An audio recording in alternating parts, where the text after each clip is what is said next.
Hi, I'm Steve McRae, and I recorded this naked from the waist down, and you're watching Atheist Edge.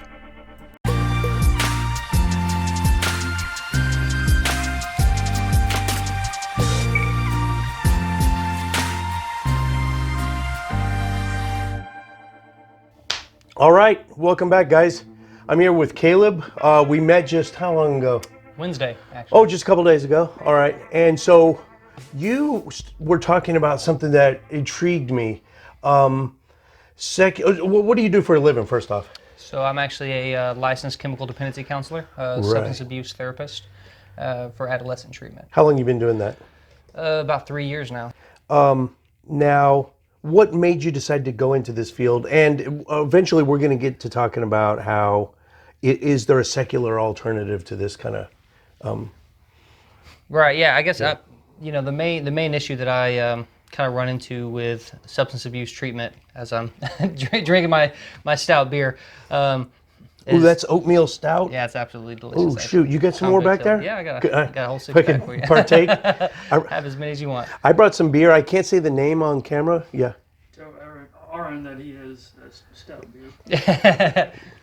That's my style. But I think the religious intervention that's kind of ubiquitous within substance abuse treatment is kind of turns me off a little bit. You talk about like AA and look at their tenets and look at all the dogma and doctrine that they actually talk about. I mean, the Serenity Prayer, right? The first words in it. God grant me all that one. Yeah. Grant me serenity to accept the things that cannot change, the courage to change the thing that can, and the wisdom to know the difference. That first statement alone is kind of indicative of me to really question the validity of their treatment style, because that's not what we call evidence-based practice. In the actual substance abuse field, that it's widely accepted. Pretty much any treatment center you're going to go to has that sort of modality. I really don't know of very many in the DFW that are specifically secular-based, right? And a lot of them, adolescents and adults, are 12-step related. And all the steps are related back to spirituality as well, which is not a well-defined term. No. Right? We talk about it. And the system that it comes from is back in, I think, 1935 is whenever they first started doing AA and promoting all of it. But it comes from a time where doctors really don't understand the psychological and sociological factors that play into addiction as well. And so they think it's purely physical allergic response to the substance. See what I'm saying? Yeah. So that's an antiquated system that it completely does not actually It's not even close apply. to it. When we talk about like, neurochemistry and the way the brain actually works and responds to the ingestion of specific substances, it's not a physical allergy, right? Some people are physiologically more inclined to using substances, depending on like dopamine and serotonin levels just naturally occurring within their brain. But ultimately, it doesn't come back to belief in a God. There is no evidence that any sort of spiritual-based program is any more effective than a secular alternative could be. It's just such a widely accepted belief anyways in normal culture that, obviously if a God or a higher power, and that's the fucking thing. The problem is they say higher power, it's so goddamn vague. Well, let me pause button here real quick.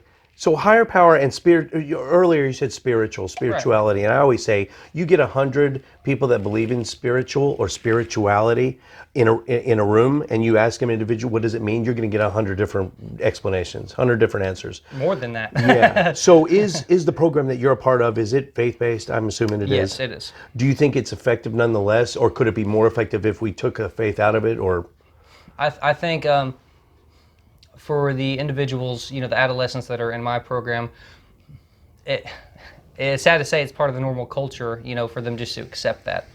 And so I can see the psychological benefit from leading them through a meditation group, which I do often. I can't specifically say, we're not talking about, Western meditation where you're supposed to fill your mind with the scripture and, and kind of,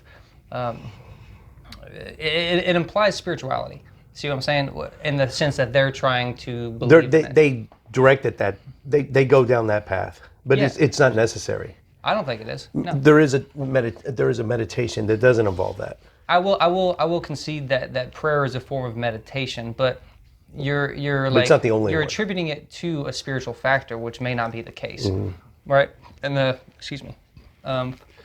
the same thing, with the higher powers is that if you use such a vague term and you say, oh, my higher power is what's helping me get sober, well, that's fine. What if your higher power is Jesus and mine is Buddha? Does that then validate Buddhism? Well, according to 12-step, you could use Buddha, right? Right, but then they will say that at the onset, won't they?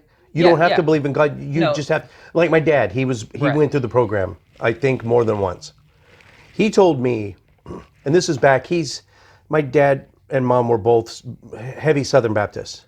My mom eventually gravitated towards agnosticism before she died. My dad gravitated and still is deep into Native American animism, like Mother Earth and Father Sky type stuff, right. Apache and Cherokee type of animism, right?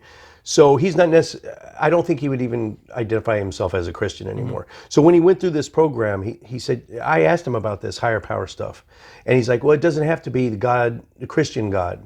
Like they told me at the group that you just pick something that's bigger than yourself. Mm-hmm.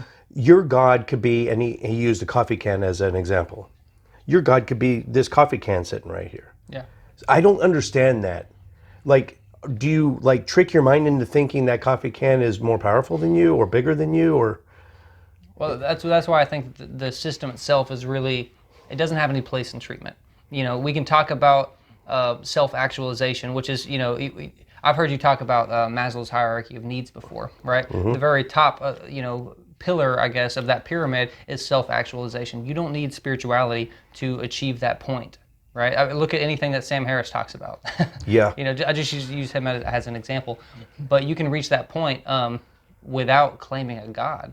And the God that they're talking about is too damn vague to have a specific claim backing it anyways. So does that validate Christianity?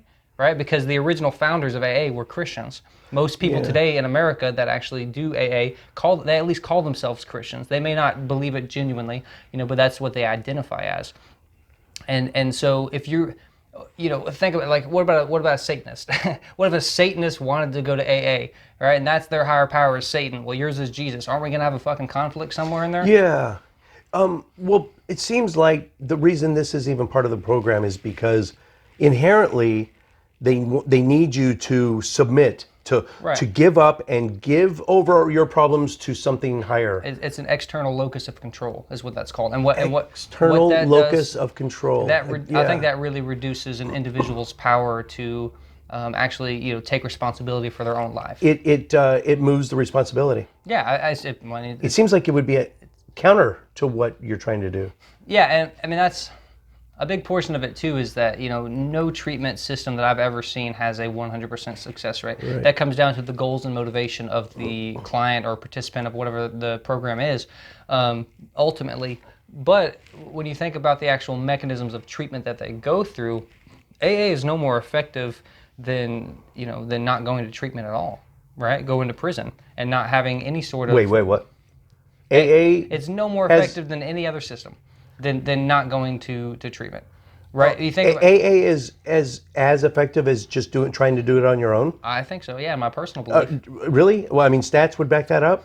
I'm going to try to dig, and maybe there'll be something on the screen right now. I don't know. And the problem is that it's so saturated in the culture of recovery. Do you feel like you're spinning your wheels doing what you're doing then? I feel like I'm not allowed to really talk about. I'm suppressed. I'm not allowed to talk about what I actually believe in my specific treatment setting, and that's the problem. In Texas, all of the funding and backing for these sort of treatment centers is typically somebody, some wealthy individual or investor who has their own religious agenda. So, for instance, if my boss then decided, who he's leasing the land from. If he said, I no longer believe in God, I want this to be a secular program, the funding would be pulled, even no matter how effective this program is. And that's is part there of the funding issue. For secular programs? Not near as much. I've never seen it. Oh, okay. Not to this capacity. Not to multi-million-dollar facilities that can actually run full-time programs. Wow. To teach these kids new life skills, to teach them new coping skills, and and help them kind of shape the path that they actually want to go down. I don't see a lot of secular alternatives for that. They have, the Secular Therapist Project, but I don't know how much substance specific targeting they have, for their treatment. When we talked earlier at the bar, you said you got a pretty cool boss though, because he knows that you're an atheist. Yeah. But you guys have kind of a little understanding that as long as you don't really let your clients know, right, and you follow the program, then he's cool with it. Yeah, to an extent. Yeah. It's kind of just keep your mouth shut, and nobody will bug Don't get you all about it. preachy for starters. Yeah, specifically though, if I wanted to walk one of my clients through just a meditation without any sort of prayer or spirituality connected to it, that wouldn't be highly looked upon or favored in his eyes, I think. But you do lead your people through meditations. Yeah, I just don't say anything about it. It's like, hey guys, and I'll walk this through. Is there a rote script for these meditations? Not typically, no. And it's kind of impromptu, ad hoc. Yeah, and even like, a lot of times I will use the fruits of the spirit. That is one, tiny beneficial characteristic that you can find in the Bible. It's not a characteristic of God by any means, right? The God of the Old Testament is obviously the most malevolent being that could be imagined. But I think fruits of the spirit, that implies a soul, though. It does imply something supernatural. No, I'm just talking about the term. Love, joy, peace, patience, kindness, goodness, faithfulness, gentleness, and self-control are all qualities you can have as a secular human being. They have nothing to do with spirituality. They have nothing to do with, getting that. Oh, those are the fruits of the spirits? Yeah. Okay, so the term fruits of the spirit does imply some, but I guess if those are the fruits, because it comes from, well, spirit itself, the word spirit implies a soul, and it implies something that lives on after death. Right, which. But everything you just named off was totally, there's a secular version of that also. There should be. In fact, it was hijacked, it was adopted by believers. All those started out secular. Right. What were they again?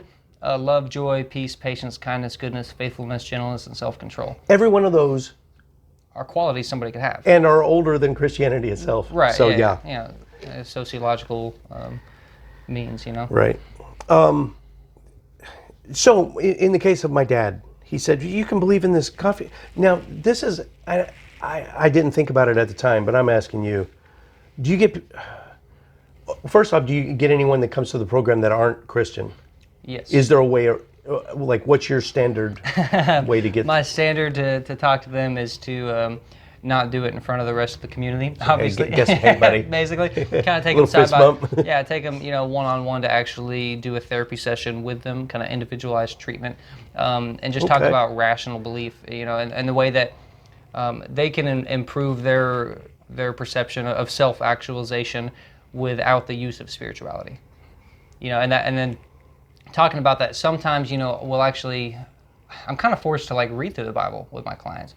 It's kind of part of my job duty to have them pray before meals even, and do you lead a prayer? No. I pretty much just pick a volunteer of the clients and have it, I'll take my hat off. You walk through a minefield every day. I won't say a fucking word about it. And it's a sad state of affairs that's the only funding we can get for those sort of programs, and I've got to be on my fucking toes, about my actual beliefs around clients that I'm actually making a positive impact on.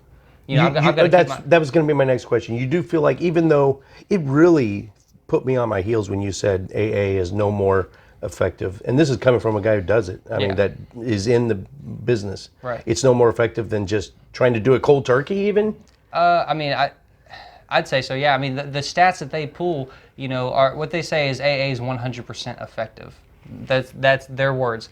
And the people that fail it are people that don't adhere to the schedule and the doctrine 100%. And so that's part of the issue, and I got sober without the use of 12 steps or AA, and I found myself, kind of reminiscing later on that when I was in prison, I went through a couple of the steps myself without actually knowing what they were. I wrote a long list of all the wrongs that were done to me, the things that I did to other people. I tried to make amends to my family and other people that I did wrong. I didn't. That's good. I didn't give a shit that it was part of AA. That's good, human quality to have. That's good practice. Absolutely. One way, either way. That's how you reflect and become a better person. I'm about to do that. I fucked up. Let me change. And show you that I've changed. Yeah, I'm about to do that myself. I wronged another YouTuber, and I'm gonna have him on. This is probably gonna go out way later, but I'm gonna have him on 4 days from today. Okay. And yeah, I'm starting off with an apology. So I'm going to get that off my chest. Yeah. And how rare is that? It's humbling. It's embarrassing. Mm-hmm. We need to do it more often, though. I don't know. You know, we're not the biggest YouTube channel out there, but we are one that tries to stay even keel, and we admit when we're wrong. We don't double down. We have a thing, Atheist Edge, 21 Commandments.